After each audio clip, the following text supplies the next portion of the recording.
Hello again, Chef Judd Flynn. We've already had our 25 to 30 minute lapse time cooking our port bouillon. At this juncture, we have given the vegetables a chance to cook, tenderize, and release their maximum flavor to the poaching liquid that we've got. Okay, we're looking at about 185 degrees to 200 degrees simmering. The lobsters then go in. Okay, a lid goes over top. Now you have to determine what's your final destination of the lobster is going to be. Is it going to be a quick poach, meaning that we're cooking the lobster briefly, briefly meaning under 5 minutes, to then be able to be removed from the shell and reserved for later usage, which would be a second cook? Or are we ready to go ahead and pull one out fully cooked and ready to eat? What we're going to be doing is one of each. So let's go ahead and let this cook for 5-10 minutes and then we'll pull those out. Okay, Chef Judd Flynn again. The lobsters are finally cooked. I'm pulling them out of the hot liquid, port bouillon. We're going to go ahead and pull those down. We can go ahead and remove our pot. While the one lobster is cooling down, I have one I just pulled out. First, I'd like to go ahead and show you how to split the lobster safely. Sink the point of the French knife all the way down and go straight through. We'll go ahead and split this totally through so you get an idea of the inside cavity of both the male and the female lobster. This one is the male lobster, and as you can see, the green part is known as a tamale. They are juicy once they come out of the liquid, so you want to get that out. Here's the female lobster. Again, carefully hold the knife, sink the tip down, straighten the tail out, come straight through. Inside of the female lobster, we can see the inside, this reddish pink color, is the lobster roe, the lobster eggs, okay? This particular lobster is cleaner than some of the ones I've seen in the past. The green element is something for a culinary and a chef to keep. The tamale is nature's lobster base. Doesn't look so pretty, I grant you that. But removing the green tamale and reserving that and finishing a sauce and swirling it in at the very end, we call that like a monte au beurre. It's nature's way of showing that it's lobster base. So removing the lobster tail meat here and here.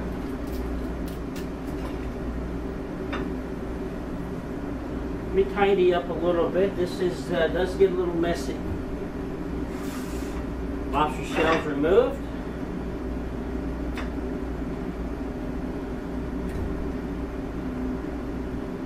Look at the beautiful color. Look at the color, natural color of the lobster. Very nice.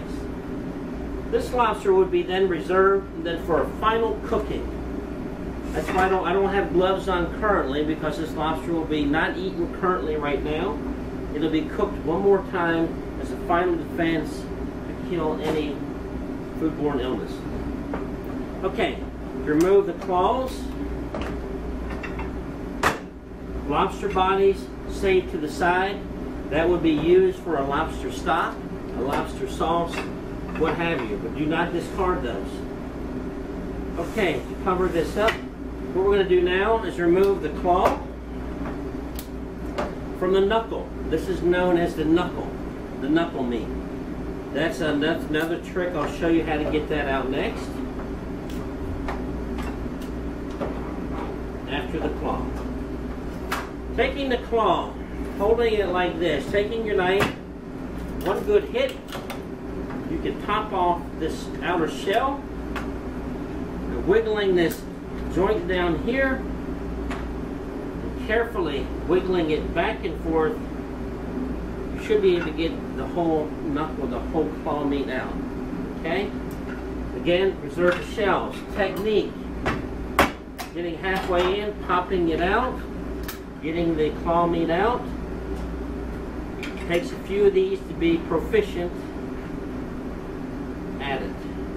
The only way to get this meat out is to fully cook the lobster. As you can see, the lobster meat, I'll show you inside here, the lobster meat does shrink just a little bit due to the cooking and pull away from the shell. If it breaks, don't be concerned. Pull this lower claw off, gently work it in, and get it out. Beautiful, okay? As you can see, I like working it one step at a time, and then we come back and I'll show you how to get the cartilage out of the middle. But complete one job at a time, then come back, start the next job. Okay, it's more efficient that way. See how the lobster meat is pulled away from the shell. That's what we're looking for. That ultimately, through the cooking process, will help you to be able to pull that claw out of there. If it doesn't come out, you can also take the other part of the claw, reach in and pull out what you can. Inside the claw itself, you'll see there's a piece, you can feel, there's a piece of cartilage right inside the claw. So if you need to gently pull this open and remove this. This is unedible. Okay, it's critical that piece must be removed. Trying not to distort the shape of the claw. There we are. Sometimes it comes out naturally, like this one already came out. We're in good shape. We're in good shape. We're in good shape. Okay, the knuckle meat. The best method I've found to be able to get this out is to go ahead and split them first. All of them, one step at a time. Split the knuckles. Then take your knife and split them one more time. Like this. You're able to then open the elbow, or in this case it's called the knuckle, taking your thumb, removing this meat. As far as I'm concerned, this is one of the best tasting pieces of meat on the lobster is the knuckle. Most chefs don't spend as much time as they need to in that area to get it out. Part of the elbow and knuckle, you can take your pinky, push that out,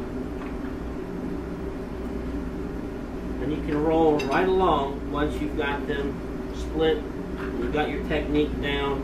This really moves quickly.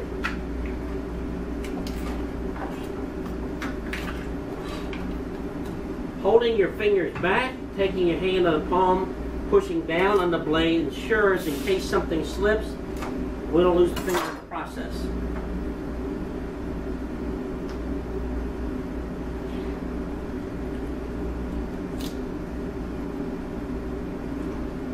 As you can see, this is the meat from 2 lobsters on my cutting board, right here.